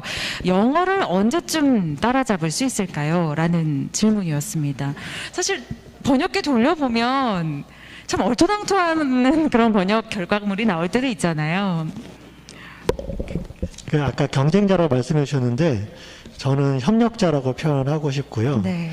왜냐하면은 사람이 가지는 언어는 계속 변하기 때문에 사람은 절대 기계가 좀 따라잡지 어렵지 않을까? 네. 그래서 그 수준에 대한 부분은 분명히 발전해야 되는데 저는 평생 사실 따라잡기 힘들 거라고 생각을 합니다. 네. 네. 다행이네요, 저한테는. 하지만 이 분야의 스타트업을 준비하고 계신 대표님들께는 어떤 노하우를 좀 그럼 주실 수 있을까? 어떤 조언을? 그 자연어 처리 쪽이라든지 뭐 인공지능 이런 쪽 분들한테 제가 도움드리고 싶은 거는 뭐 언제든 저한테 연락 주시면 따로 뭐 연락드릴 도움 드릴 수도 있을 것 같고요. 네. 저는 뭐 네. 언제든 열려 있는 그런 사람인 것 같고 기술적인 부분들은 제가 아까 AI 허브를 통해서 데이터가 좀 많이 만들어지고 있다라고 말씀드렸는데 네. 그 부분들을 많이 활용하시면 좋을 것 같아요. 저희도 지금 구축을 하고 있고 같이 참여를 하고 있는 입장에서는 네. 정말 연구하기 새로운 거 개발하기 정말 좋은 환경들이 특히 한국에서도 많이 발생하고 만들어지고 있구나라고 좀 생각을 하고 있습니다. 네, 좋습니다. 좀 뭐 도움을 받으실 부분이 있으시다면 우리 티급한 백선호 대표님께 직접 연락을 언제든 연락 달라고 하셨습니다. 도움을 받으시면 될 것 같습니다. 감사합니다. 자, 이번에는 윤종영 센터장님께 질문을 좀 드리도록 하겠습니다. 질문이 정말 많이 들어왔는데 저희가 몇 가지를 좀 추렸어요. 너무 많아서 지금 이게 쉬운 걸로부터 하는 거. 네, 얼핏 보면 20개가 넘는 것 같은데요. 일단은 2개 정도만 그 안에서 드리도록 하겠습니다. AI 산업 활성화를 위해 해결해야 할 과제는 어떤 것들이 있을까요? 라는 질문입니다. 혹시 그 질문을 주신 분 혹시 그 정부 부처에서 일하시는 분이신가요? 질문이 우리 센터장님께는 늘 쉽지만 답변은 어려운 그런 그러게요. 질문이 들어옵니다. 네. 이 질문에 대한 대답은 제가 아니라 좀 더 다른 곳에 계시는 분이 해야 될지 않을까 싶은데요. 하지만 사실 저도 나름대로 많이 이제 좀 생각을 하고 있긴 뭐 고민 내지는 어떻게 뭐 좋은 제가 할 수 있는 안에서 뭐가 있을까라는 것 생각을 하긴 하는데 사실 AI 산업이라는 것도 사실 재정의를 해야 될 것 같아요. AI 네. 산업이 과연 따로 있을까? 예. 그러니까 제가 자꾸 전기에 비유를 하지만 전기 산업이라고 하지 않잖아요. 전기는 모든 산업에 활용이 되는 거기 때문에 물론 전기를 만드는 발전소가 있고 뭐 여러 가지 그 기관들이 있지만 그건 기관에서 하는 거고 사실 전기 산업, AI 산업이라보다는 AI가 테마가 되는 것 같아요. 그래서 그 비슷한 말일 수 있지만 그래서 AI 산업의 활성화보다는 AI가 어떻게 더 여러 산업을 활성화시키는 데 도움이 될까라는 질문이 더 맞을 것 같고요. 네. 그래서 지금 뭐 많은 스타트업이 이제 하고 여기 AI 양셔부에도 지금 많은 스타트업들이 열심히 하고 계시는데 그 활성화라는 게 결국은 다른 말로 표현하면 돈을 벌어야 되는 거잖아요. 네. 예. 그 매출이 나오면은 활성화 되는 거고 활성화 되니까 매출이 나오는 거고 그렇죠. 그럼 결국은 아까 말한 어떻게 돈을 벌까라는 질문일 것 같아요. 네, 활성화는 누가 만들어주는 게 아니라 돈을 벌면 당연히 활성화 되는데 그래서 저는 좀 사실 이 사업화라는 그러니까 결국 활성화라기보다 AI 또는 서비스나 제품을 만드는 그 스타트업이 어떻게 하면 사업화를 할까일 것 같고요. 그렇게 한다면 결국은 글쎄요 이제 B2C와 B2B가 있을 것 같고 그게 뭐 B2B, B2C도 있고 뭐 여러 가지로 갈라지겠지만 B2C 그러니까 이건 제가 너무 단순화를 시키면 B2B가 B2C보다는 더 수월하지 않을까라는 생각을 해봅니다. 네. B2C는 너무나 큰 플레이어들이 자리를 잡고 있어서 그렇다면 물론 그 플레이어들이 활성화를 시키긴 하죠. 굉장히 큰 활성화를 시키는데 오늘의 주제는 스타트업이기 때문에 스타트업은 제가 말한 어떤 그런 섹터를 잡아서 B2B이고요. B2B 그러니까 어떻게 하면 그 고객에 맞는 서비스를 제공할 것이냐라는 거에 초점을 두어야 될 것 같다는 생각이 들고 또 하나는 글로벌인 것 같아요. 네. 물론 모든 기술이나 산업이 주제가 다 글로벌을 바라보긴 하고 네. 하지만 특히 인공지능은 글로벌이라는 게 어떤 특정 국가가 아니라 그냥 전 세계에서 맞짱 틀 수 있는 그런 기술과 아이디어가 있어야 결국은 그게 여기에서도 먹히지 않나라는 생각을 합니다. 네. 그게 너무나도 지금 시장에서 여러 가지 툴이나 사실 인공지능이 굉장히 큰 화두이기 때문에 모두가 하고 있기 때문에 여기서 그 시장에서 살아남고 거기서 같이 어깨를 나란히 할 수 있으면 뭐 그걸로 인해서 활성화가 이루어지지 않을까 해서 좀 저는 글로벌을 좀 강조를 하고 싶습니다. 아, 글로벌까지 강조를 좀 해주셨습니다. 두 번째 질문 계속해서 이어서 그럼 드리겠습니다, 센터장님. 실제 국내 산업계 및 사업장에서 AI를 적용한 사례와 문제점 그리고 해결해 나가야 할 과제를 알고 싶습니다. 제가 뭘 잘못했나요? 우리 센터장님께 왜 이러시는 거죠? 네, 저한테 왜 그러시죠? 네. 제가 그 모든 사례를 다 알 수는 없을 거고요. 네. 그냥 지금 딱 그 질문 들으면서 생각나는 건 이제 수아랩이라는 회사가 생각이 납니다. 네. 수아랩은 이제 그 작년에 그 미국의 그 나스닥 상장사에 이제 굉장히 우리나라 M&A AI 인공지능 회사로는 가장 아마 큰 금액의 인수합병이 된 회사인데 이곳이 결국은 그 테스트 자동화를 하는 곳이고요. 네. 그게 뭐 이미 많이 우리나라뿐만 아니라 중국에서 공장에서 많이 사용이 되고 있는 그런 네. 기술이기 때문에 그렇게 큰 규모의 이제 매각이 된 건데, 근데 문제점, 그러니까 사례와 문제점을 네, 그렇죠. 하셨는데 실제 어떤 사업장에서 나타나고 있는 문제점과 해결해야 할 과제까지 붙여서 질문해 주셨어요. 제가 좀 더 많이 앞으로 잘 하도록 하겠습니다. 네. 네. 사실 그 뭐 특정한 문제점을 제가 뭐 안다기보다는 일반적으로 이제 그 인공지능을 활용한다고 할 때 첫 번째로 드는 생각은 내 일자리가 어떻게 되지? 라고 할 수 있을 것 같아요. 네. 사실은 그게 문제가 될 수도 있고요. 뭐 현실이기도 하고. 그런데 그런 것들이 그럼 해결 과제가 어떻게 해결할까? 사실 일자리가 줄어드는 게 아니라 일자리가 바뀌는 거죠. 네. 일자리의 성격이 바뀌는 거고, 그렇기 때문에 사실 그렇다면 분명히 누군가는 내가 하던 일을 그리 없어질 수 있고요. 그럼 그분들은 어떻게 할까? 그분들은 일자리가 없어질까? 라는 해결하기 위해서는 결국은 교육인 것 같아요. 네, 그 다양한 차원의 어떤 그런 교육이 네. 이루어지면서 그 자연스럽게 네. 그 일자리가 없어지는 게 아니라 그 일자리가 좀 더 좋은, 좀 더 생산적인 것으로 진화되는 방향으로 가야 될 것 같다는 네. 대답을 해봅니다. 네. 아, 네, 좋습니다. 잘 마무리해 주신 것 같습니다. 네. 자, 이번에는 블루프린트랩 신승식 대표님께 들어온 질문들을 조금 소개해 드리겠습니다. 3개 질문이 있는데요. 먼저 첫 번째 질문은 아시아 지역에 이커머스로 진출할 때 고려해야 할 점이 무엇인가요? 라는 질문입니다. 아시아 지역이요. 네. 그 질문은 제가 좀 답변 드리기 좀 힘들 것 같고요. 저희도 그러세요? 아시아 지역에는 아직 진출을 네. 못하고 있기 때문에. 네. 네. 그렇습니까? 네. 일단은 저희가 느낀 거는 저희 같은 경우에 이제 얼굴 인식을 통해서 이제 컴퓨터 비전 쪽의 솔루션을 제공을 하고 있는데 네.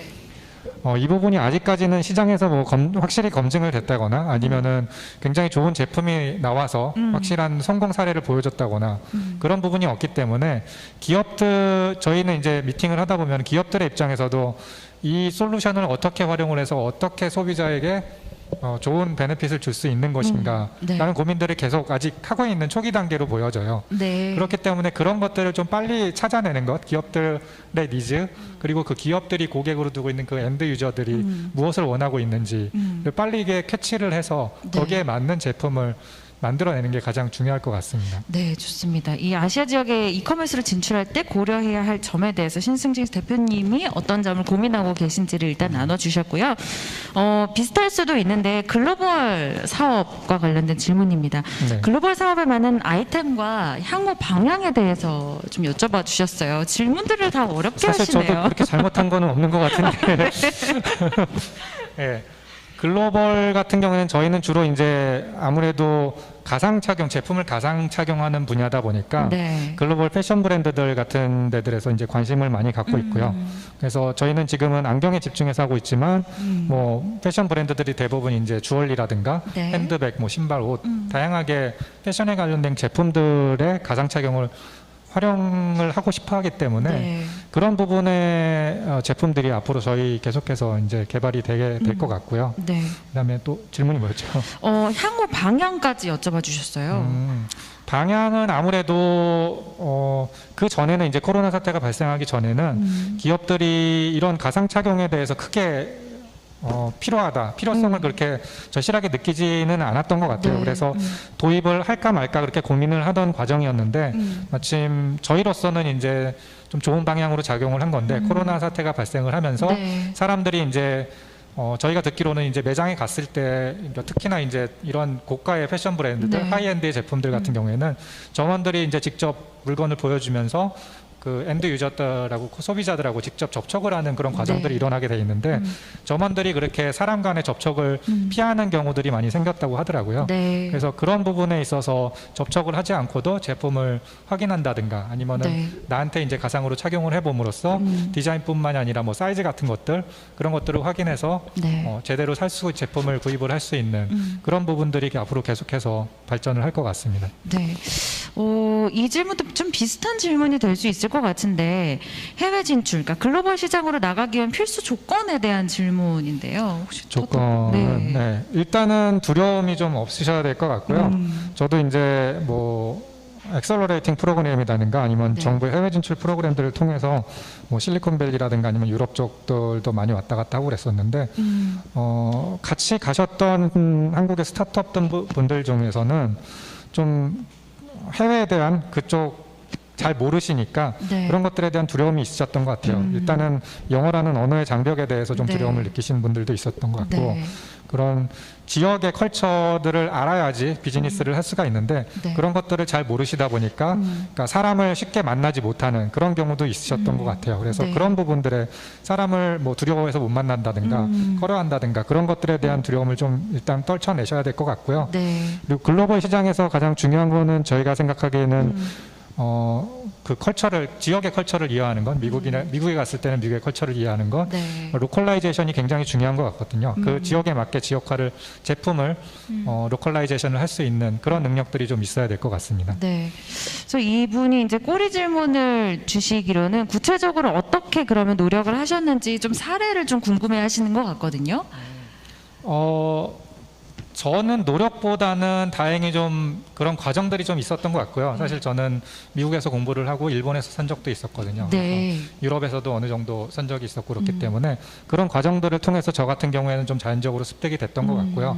근데 그게 노력한다고 해서 크게 그렇게 막 갑자기 능력이 향상이 되거나 네. 그렇지는 않은 것 같아요. 제가 말씀드릴 수 있는 거는 다만 그냥 한국만이 아닌 다른 문화들, 다른 컬처들, 다른 나라들을 경험해 볼 수 있는 그런 네. 기회들을 가지시는 게 좀 좋지 않을까. 최소한 네. 이제 뭐 이태원에 가면은 많이 각종 가까운 이태원이라도. 국가의 나라의 외국인들이 많이 있으니까 네. 그런 분들과 좀 교류를 가지신다든지 네. 지금은 코로나로 좀 어렵기는 하지만 좀 잠잠해지거나 그러면은 네. 여행 같은 거를 직접 다니시면서 그 지역에서 네. 직접 그러니까 책으로 읽는 것 그런 것들도 간접적인 경험도 중요하지만 네. 제 경험상으로는 이제 직접적인 체험만큼 좋았던 거는 없었던 것 같아요. 네, 직접적인 그 문화를 좀 이해하고 체험할 수 있는 네, 그런 경험이 중요하다라는 말씀을 해주셨고요.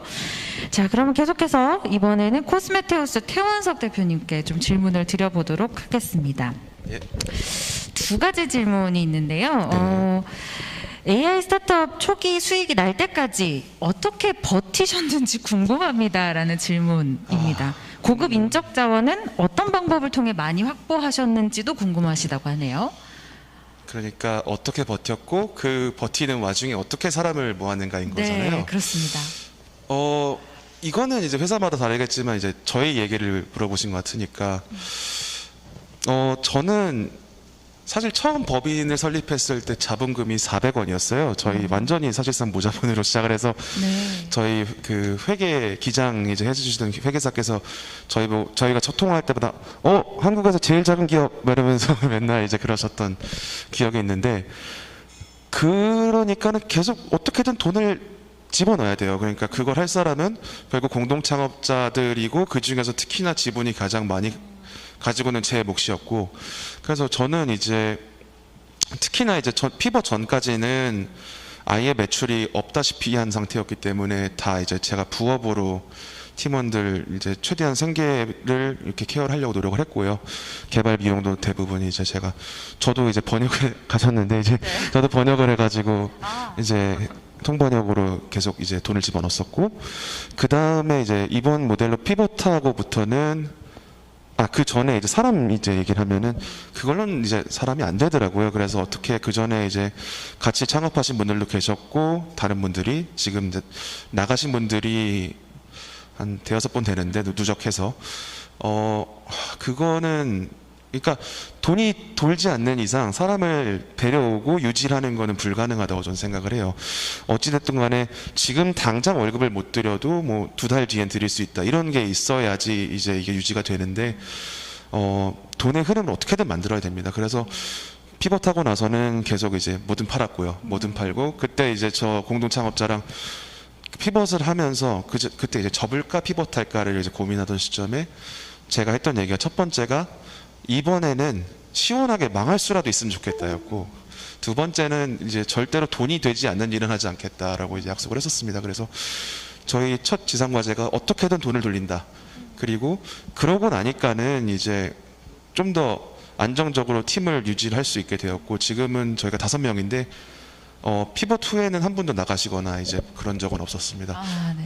그래서 그럼에도 불구하고 어쨌든 돈이 없는 건 마찬가지거든요. 그러니까 월급을 시원시원하게 쏠 수 있는 건 아니기 때문에 그때 이제 팀원을 이제 모셔오려면은 어쨌든 저는 마음을 사야 되는 거라고 생각을 해요. 그래서 제가 필요한 사람이 있고 정말 저분 너무 탐이 난다 하면 저희 이제 첫 전문 개발자를 모셔왔을 때 제가 2주에 한 번씩 찾아가서 밥 사면서 이거 개발하는데 이런 거는 너무 어려워요. 어떻게 하면 돼요? 이런 것부터 시작을 해서 좀 관계를 만들어 나가면서 한 2달, 3달 동안 이제 쫓아다녔거든요. 이런 좀 정성이라도 좀 들여야 돈은 못 들여도 이렇게 얘는 좀 같이 해보고 싶다라는 생각을 드릴 수 있지 않을까 생각을 했고 그게 아마 그런 단계에선 모범 답안이 되지 않을까 생각을 합니다. 네, 좋습니다. 두 번째 질문 드릴게요. 네. AI 기업이 필요로 하는 지원 프로그램에는 어떤 것이 있을까요? 라는 AI 질문을 주셨어요. 기업이 지원 프로그램이요. 아까 뭐 정부 지원 바우처도 말씀해 네네. 주셨습니다만은 그런 류의 그렇죠. 뭐 프로그램도 데이터 될 수 바우처라든가 있을 것 AI 같고요. 바우처 같이 이제 이미 지원이 잘 되고 있는 것들이 있고요. 그리고 뭐 이번에 저희가 이번에 그 중진공에서 하는 글로벌 창업사관학교라는 프로그램 들어갔는데 거기도 AI를 집중적으로 이제 키우고 있는 프로그램 중 하나고 그것보다 제가 조금 더 이제 그 센터장님 말씀대로 저도 AI는 전기다라는 그 명제에 굉장히 동의를 하다 보니까 모든 산업에 AI가 들어가야 된다고 생각을 해요. 근데 다양한 산업군에 있는 회사들 중에서 AI를 다룰 수 있는 사람을 모셔오는 거나 아니면은 뭐 외주로라도 맡길 수 있는 그런 길이 없는 게 굉장히 큰 이제 장벽을 작용을 한다고 생각을 하는데 그런 회사와 뭐 매칭을 해준다든가 아니면은 그런 전문 인력을 이렇게 뭐 소개를 해서 연결할 수 있다면은 아마 그런 프로그램이 있다면 되게 좋지 않을까라는 생각을 합니다. 그러면 보다 다양한 아이디어들이 이 AI 업계로 이렇게 쏟아져 들어올 수 있는 방법이 아닐까 좀 생각을 해봅니다. 네, 좋습니다. 자, 이번엔 마지막으로 오래 기다리셨습니다. 아닙니다. 웨이니스 벤처스 이수민 대표님께 질문을 좀 드리겠습니다. 마찬가지로 2가지 질문이 네네. 있는데요. 네. AI 기술을 외주 개발하고자 할 때 무엇을 가장 우선적으로 고려해야 할까요? 라는 질문을 주셨어요. 네, 질문이 저희한테 잘못된 것 같은데요. 외주 개발 이게 일단 결론서부터 먼저 말씀드리면 외주 개발하는 거에 대해서 호불호가 있어요. 일단은 본인들이 갖고 있는 역량이 어디까지인지 먼저 자가 진단을 해야 돼요. 왜냐하면 네. 저희가 예를 들어 AI라면 시니어라든가 디렉터 소위 얘기하는 시니어급 최소 7, 8년 이상 데이터를 다 해보신 분들 그걸 일단 자가 진단을 해서 우리 역량이 어디까지 포지션을 가질 수 있는지 스테이지별로 나눠서요. 그 스테이지에 우리가 역량이 여기까지다. 그럼 무조건 협업해서 가셔야 되는 게 맞고 두 번째는 외주 개발보다는 요즘에 깃허브에 원형 모델들 굉장히 많아요. 그래서 저희가 잠깐 우회해서 전략적으로 가는 부분에 있어서 솔루션은 기존의 외주 개발도 중요하지만 우리 거에 대한 자가 진단, 우리의 역량 자가 진단을 포지션을 잘 나눠서 그 스테이지에 대한 별로 우리가 잘하는 건 우리가 잘하되 못하는 것만 그쪽에 이제 외주, 그게 뭐 외주가 뭐 또 다양하겠지만 그걸 또 굉장히 많이 우리 거에 대한 진정성 있는 서비스를 명확하게 알 수 있게끔 엄청나게 또 피로도가 굉장히 많거든요. 네. 그 시간도 투자예요, 사실요. 그거는 스타트업 입장에서 대표 입장, 파운더 입장에서는 어쨌든 투자이기 때문에 그거를 믿고 맡길 수 있는 외주를 검증하는 데까지 시간이 되게 오래 걸리는 것 같아요. 네. 그게 이제 제가 호불호라는 좀 단어를 좀 쓰고 싶고요. 네. 이제 시간이 되게 짧아서 뭐 김상현 팀장이 하여튼 10분 남았다고 하는데 그게 중요한 게 아니라 마음이 정보 급해지시는 제공을 정확하게 드리는 게 전 맞다고 보기 때문에 그래서 그거에 대해서 별로 생각하지 않겠습니다. 네. 네. 그런가요? 그래서 그 외주에 대한 부분은 네. 이제 회사의 내부의 역량인 것 같아요.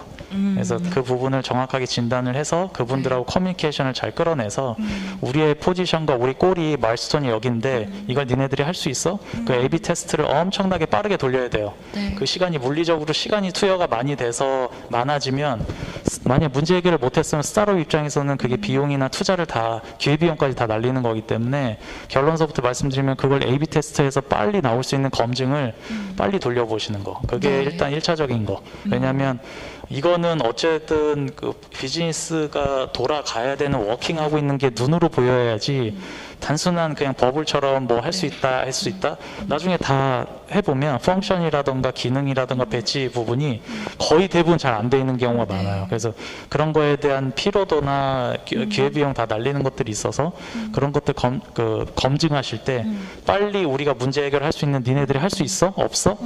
그거에 대한 할 수 있으면 할 수 있는 패턴으로만 가는 부분, 없으면 다른 회사, 그러니까 저희하고 같이 외주에서 1개 회사, 2개 회사가 아니라 최소 3, 4, 4, 4 계속 비교를 해야 돼요.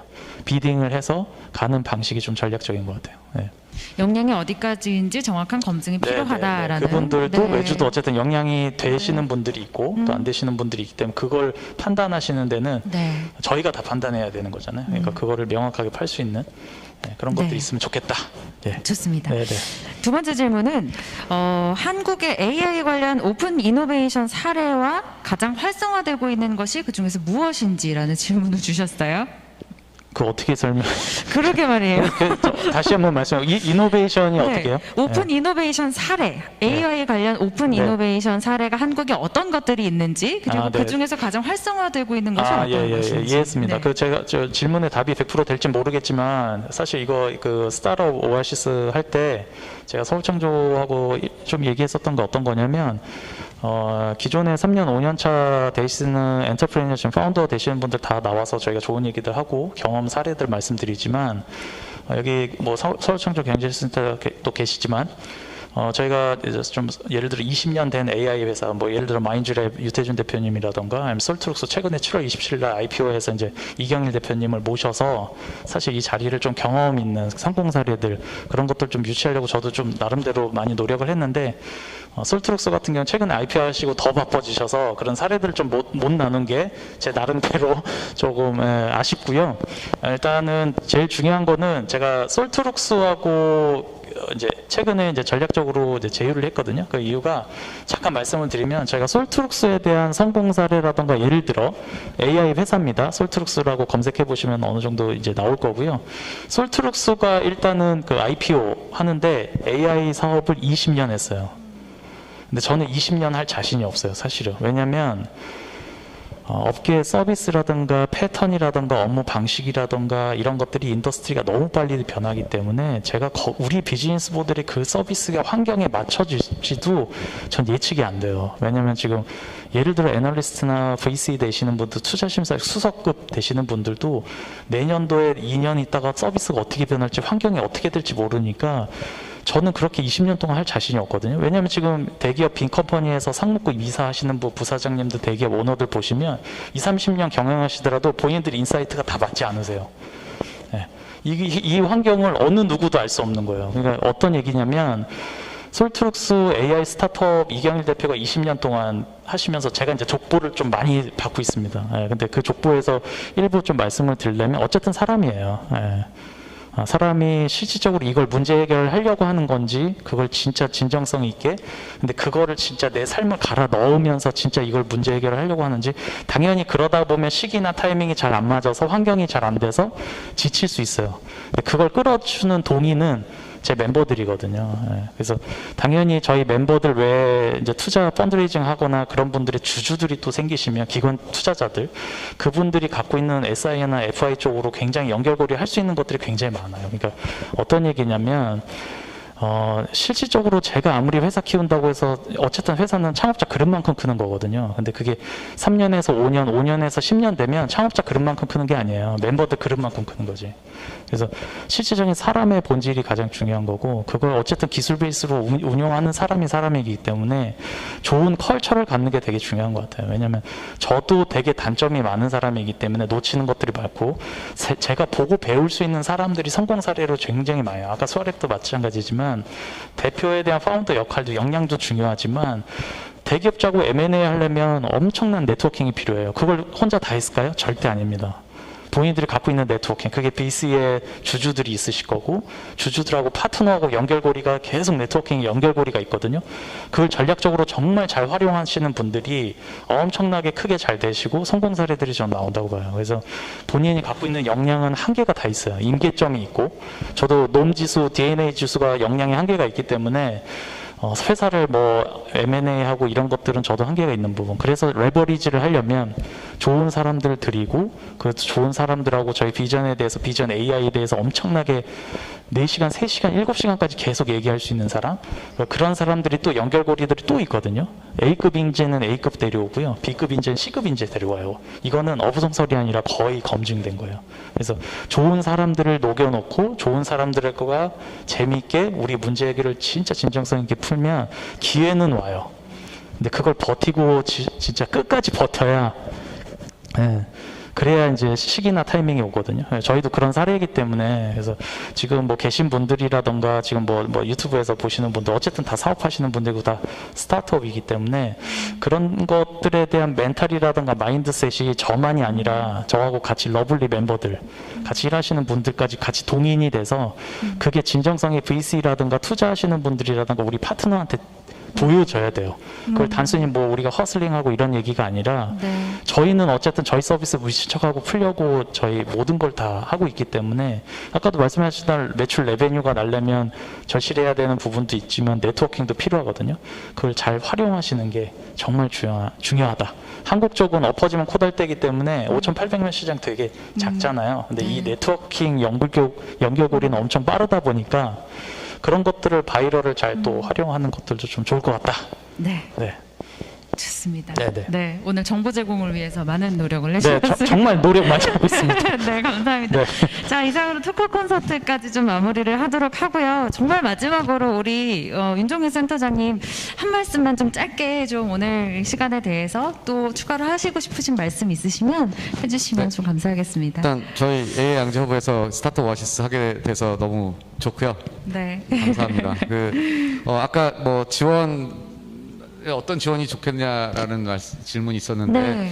사실 그 AI 양재 허브가 AI에 특화된 지원을 하는 곳이기 때문에 많이들 관심 가져주시고, 여기 현재 약 80개 정도의 AI 스타트업 기업들이 모여 있고요.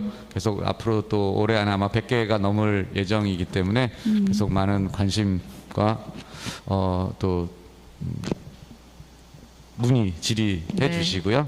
그리고 뭐 지금 이렇게 오늘 이 자리에서 나왔던 많은 얘기들이 사실은 저희가 할 수 있는 일도 있고 할 수 없는 일도 있지만, 인공지능이라는 어떤 같은 그 화두를 가지고 저희가 만나는 거기 때문에 앞으로도 계속 좋은 일이, 서울 창조혁신센터 같이 좋은 일이 있었으면 좋겠습니다. 네, 감사합니다. 좋습니다. 네, 2020년 8월 스타트업 오아시스 참 힘든 시기에 이렇게 함께 해주셔서 너무 감사합니다. AI 양재허브 윤종현 센터장님, 그리고 네 분의 스타트업 대표님께 너무나도 진심으로 감사의 말씀드리고요. 오늘은 유튜브를 통해서 온라인 생중계해드렸는데요. 유튜브를 통해서 함께 해주신 여러분께도 감사의 말씀드립니다. 2020년 8월 스타트업 오아시스 여기서 마무리하도록 하겠습니다. 함께 해주신 여러분 고맙습니다.